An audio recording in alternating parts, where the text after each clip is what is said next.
perkenalkan nama saya Afara Saputra. Saya dari Prodi PGSD, Fakultas Ilmu Pendidikan dan Psikologi dari Universitas Negeri Semarang.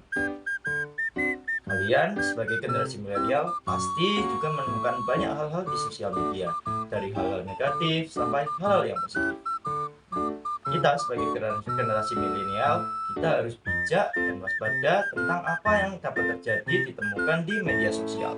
Tentunya kita perlu waspada akan penipuan, waspada akan berita hoax, serta perlu melindungi privasi kita, serta yang tak kalah penting yaitu kita perlu menjaga etika dalam bermain media sosial. Kenapa sih kita perlu menjaga etika dalam bermain di media sosial?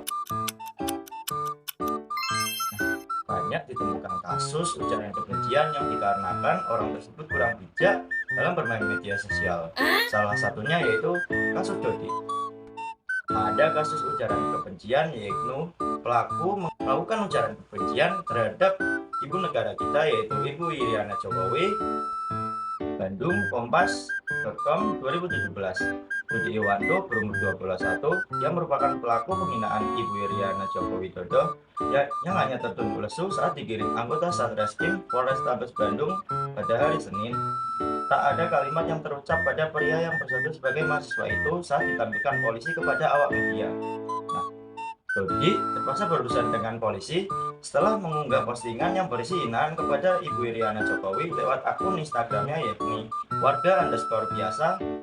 Dari pemeriksaan tersebut, dari kasus tersebut, pelaku atau Dodi Iwanto mengaku mengunggah gambar hinaan dengan alasan tidak suka dengan pemerintah. Nah, dilihat dari kasus tersebut, Dodi Iwanto yang melakukan ujaran kebencian, ia secara tidak langsung kurang beretika atau tidak beretika dalam bermain di media sosial. Nah, belajar dari kasus Dodi Iwanto tersebut, kita sebagai generasi milenial perlu bijak dalam bermain media sosial.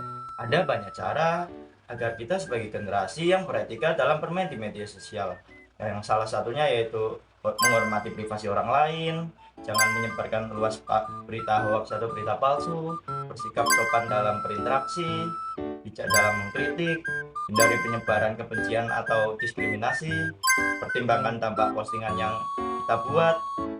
Yang ke-8, menghindari penyalahgunaan platform, serta kita harus membangun komunitas yang positif. Nah, hal-hal tersebut merupakan hal-hal yang dapat menunjang kita sebagai generasi milenial dalam beretika di media sosial. Nah, agar terhindar dari kasus Dodi Iwanto tersebut, nah kita sebagai generasi milenial harus pintar-pintar memilih mana yang hal-hal yang positif maupun negatif.